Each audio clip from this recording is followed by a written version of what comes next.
Hey yo yo yo, salut les turfeuses, salut les turfeurs, bienvenue pour un nouveau pronostic de Benoît Requin. Ok, place au pronostic du quintet du lundi 3 octobre, direction Enghien pour le prix de Saint-Chamond. Trop attelé, 2150 mètres, 15 partants en réunion, une course, une indice de confiance, 3 sur 5. Petit retour sur le quintet du dimanche 2 octobre. Dans mon pronostic, je vous ai donné le tiercé et le quartet. N'hésitez pas à mettre un pouce bleu si la vidéo vous a plu, vous aidez ainsi grandement la chaîne. Ok, c'est parti, on commence le pronostic et on commence avec le numéro 1, Expresso Good. Et on écoute l'entraîneur Alexis Popo. Expresso Good a très bien couru récemment à Vincennes et aurait pu prendre la troisième place avec un peu plus de chance dans le dernier tournant. Il est resté au top et bénéficie d'un engagement sur mesure. Je ne l'avais pas drivé au mieux lors de sa tentative sur ce parcours au mois d'août. Avec l'aide d'Éric Raffin, il devrait jouer les bons rôles de ce quintet. Sachez que ce numéro 1, c'est lui le huitième de mon pronostic. Atlas Walchabendiele. On passe au numéro 2, Espoir des Champs. Et on écoute Philippe Daujar. Espoir des Champs vieillit bien, faisant toutes ses courses. Il est assez simple, donc assez fiable. Il fait toutes les distances et peut aller devant comme attendre. Certes, il va finir par monter de catégorie et aura le droit d'être en baisse de forme, mais il est resté bien et j'en attends encore une bonne performance. Ce numéro 2, il me plaît bien aussi, il me plaît même beaucoup et je l'ai mis en deuxième position. Ad numéro Georges Dorcho Chani.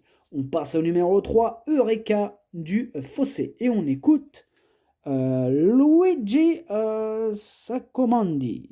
Luigi Sacomandi. Eureka du Fossé découvrait des tâches compliquées ces derniers temps. Elle devait rendre la distance à de bons chevaux ou affronter des 6 ans de qualité. Elle apprécie les courtes distances, comme l'attestent ses bonnes performances du mois de juillet. Elle est aussi bien que lors de sa deuxième place sur les 2100 mètres de Vincennes cet hiver, j'effectue le long déplacement avec de logiques ambitions. Moi, ce numéro 3, il me plaît beaucoup et je l'ai gardé assez haut, je l'ai mis en quatrième position. Ad numéro tlacha Darcho Raba. On passe au numéro 4, Excellent Day. Et on écoute, comment il s'appelle, Patrick Awas. Excellent Day a eu une tendinite fin février. J'ai préféré prendre mon temps et le garder pour cet hiver. Il a très bien couru lors de sa rentrée, mais à l'attelé, il est toujours un peu délicat. Il a fait 2 fautes en début de parcours, se retrouvant un peu loin, puis est revenu finir dans une plaisante action. Il est bien et a les moyens de bien faire, ce n'est qu'une question de sagesse. Ouais, question de sagesse, hein, c'est plus facile à dire qu'à faire, parce que lui, pour le faire, pour le garder au trot, ça a l'air d'être quand même un peu mission impossible. En tout cas, bon, un jour ou l'autre, il va peut-être finir par rester au trot, mais moi, pour ce coup-ci, je me suis pas embêté avec lui et je l'ai pas retenu dans mon pronostic. Ad numéro 4, Maderchouch. On passe au numéro 5, Égine Précieuse, et on écoute Christophe Hamel. Égine Précieuse a fait une très bonne année, d'autant plus que sa dernière prestation à Laval a été très satisfaisante. Elle va sur toutes les distances, à gauche comme à droite. C'est une question de parcours avec elle. Elle peut courir cachée ou aller devant sans trop faire d'efforts. Elle est en bonne forme, dispose d'un bel engagement et devrait logiquement être dans le coup si cela se passe bien. Ce numéro 5, c'est tout simplement mon préféré. Je l'ai mis en tête de mon pronostic. Ad numéro 5, Walloul Dialé. On passe au numéro 6, Figolu Phraséen. Et on écoute mademoiselle Victoriane Marigotz. Figolu Phraséen a eu des mauvais parcours les 2 dernières fois. On a aussi essayé les œillères descendantes en dernier lieu, mais cela n'a pas été concluant. Il faut espérer qu'il ait le bon parcours ce coup-ci. Il ne sera pas déféré, mais cela ne va pas changer grand-chose. Si cela se passe bien, il est compétitif, même si j'aurais préféré une distance plus longue. Moi, ce numéro 6, je ne l'ai pas retenu dans mon pronostic. Par contre, c'est quand même mon deuxième cheval de complément en cas de non partant. Donc, on va quand même lui accorder une belle note de méfiance. Ad numéro 6, Dorchof le Blassadiel non partant ou Feum à Andako. On passe au numéro 7, Fille du Chêne, et on écoute Julien Lemaire. Fille du Chêne n'a été devancée que par des 6 ans dernièrement qu'elle n'a pas affronté lundi. L'engagement est idéal et elle apprécie ce parcours, il faut lui masquer l'effort, avec tous les aléas que cela comporte. Cependant, tout est réuni pour qu'elle termine au moins dans le quintet et sur le podium, si tout se passe bien. Moi, ce numéro 7, par contre, je ne l'ai pas mis sur le podium. Moi, je l'ai mis à l'arrière de mon pronostic. Ad numéro 7, Darcho, Oleine Darcho في النهر. On passe au numéro 8, Ensoleillé, et on écoute Valentin Collini. Ensoleillé avait une assez bonne chance avant le coup, car elle n'est pas dénuée de moyens à l'attelé. Maintenant, avec le 8, cela complique les choses, d'autant qu'elle ne démarre pas très vite. Il va falloir se ranger. Elle est capable de faire le dernier kilomètre. Elle est mise en mode course, cela va me permettre de la situer à ce niveau. Ce numéro 8, c'est mon regret, c'est mon cheval de complément en cas de non partant. numéro 8 درت شوف البلاصه ديال non partant هو الاول فيهم عندكم.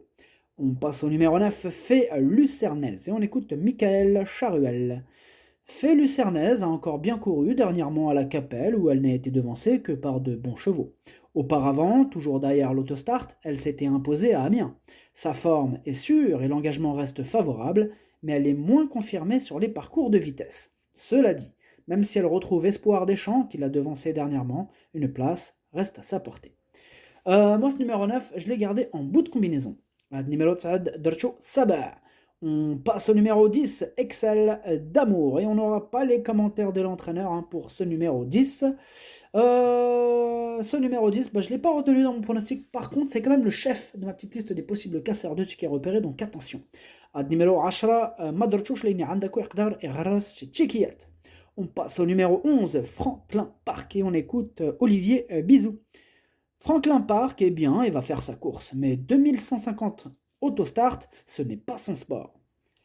Il faudra que cela se passe bien pour arriver à prendre un très beau chèque. Cela dit, il ne faut peut-être pas l'exclure pour une 5e place. Eh bien, ce numéro 11, moi je ne l'ai pas retenu dans mon pronostic, mais bon, il intéressera les amateurs de champs réduits, les amateurs de cotes, question de feeling. Numéro 11, Madrchouch, Leini Libraïdelov chez champs réduits. On passe au numéro 12, Finio du Pomereux. Et on n'aura pas les commentaires de l'entraîneur pour ce numéro 12. Que j'ai retenu en 5e position. Numéro 12, Dorcho Hamas. On passe au numéro 13, Dilf de Chaman, et on écoute Christophe Mirandel. Dilf de Chaman est resté au poteau dernièrement à la Capelle. Je profite de cet engagement à Anguin, où il s'élancera derrière l'autostart pour tenter l'aventure. Il n'avait pas démérité à Mokanchi il y a 2 semaines. Naturellement, il est surclassé à ce niveau, il est préférable de l'écarter, mais il ne devrait pas être ridicule pour autant. Bon, il ne va pas être ridicule, mais ça va être compliqué pour lui de terminer dans le quintet. Il va falloir vraiment qu'il y ait pas mal de défaillances de chevaux en vue. En tout cas, moi, je ne l'ai pas retenu, mais bon, pour intéresser les amateurs de champs réduits, les amateurs de grosses cotes, les amateurs de coups de folie, question de feeling. Admiral Tatash Madrchouch, Leini Libraïdelo, chez champs réduits. On passe au numéro 14, Extra du Châtelet. Et on n'écoute personne. On n'aura pas les commentaires. Tiens, je croyais qu'on l'avait. Ah non, on n'a pas. Bon, on n'a pas les commentaires de l'entraîneur pour ce numéro 14, Extra du Châtelet. Alors, Extra du Châtelet, moi, il me plaît beaucoup. Je l'ai gardé en 3e position. Numéro reportage, Dercho Chalet. On passe au numéro 15, Carla du Houl, mais on écoute Pierre-Louis de Sonnette. Carla Duhoulme est à la maison depuis cet été, elle n'a pu se mettre en évidence. Il faut dire qu'elle n'a pas bénéficié de circonstances favorables. Elle a 10 ans et pas de marge. Aussi, il faut longer le rail pour espérer figurer à ce niveau. Elle n'est pas hors d'affaire et va ensuite retourner dans les réclamés. Il faudra vraiment un déroulement favorable. Ce numéro 15, moi je ne l'ai pas retenu dans mon pronostic. Numéro 15, Madrchouch. Le pronostic, ça donne 5, 2, 14, 3, 12, 7, 9. Merci d'avoir suivi cette vidéo. N'hésitez pas à mettre un pouce bleu si la vidéo vous a plu. En plus, ça aide beaucoup la chaîne. Pour accéder à tous mes tickets pour la course du quintet, rendez-vous directement en description de la vidéo. À jouer avec modération. Bonne chance. Chopez-le-moi. Ciao.